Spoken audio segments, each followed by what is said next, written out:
अस्सलाम वालेकुम वरहमतुल्लाह।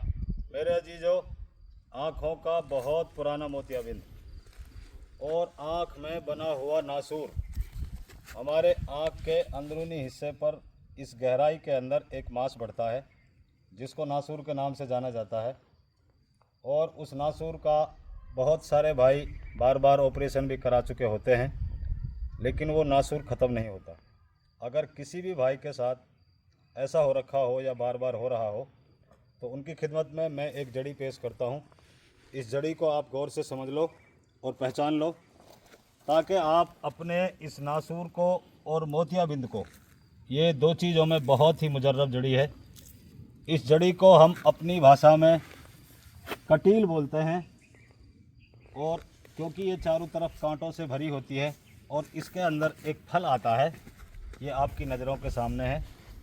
इस फल को आपने इसमें से तोड़ लेना है और टूटे हुए फल के बाद इसमें से एक ऑयल निकलता है। इस ऑयल का इस्तेमाल आपको बढ़े हुए मांस पर यानी आँख में नासूर पर लगाना है। तो वो नासूर जो बार बार होता है, उसको इस ऑयल की मदद से, इस जूस की मदद से आप 20 से 25 दिन में मुकम्मल तरीके से ख़त्म कर सकते हो।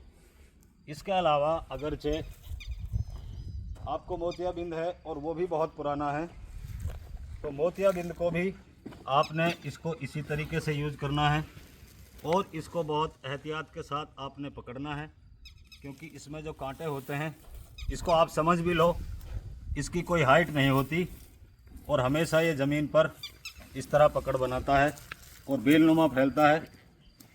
तो आँखों के मोतियाबिंद के लिए भी इसी कंडीशन में आपने इसको फल को लेना है और फल को तोड़कर इसकी जड़ से हुए निकले हुए जूस को आपने आँख में डालना है और इसको काजल की तरह आपने आँख के नीचे वाले हिस्से में इस्तेमाल करना है।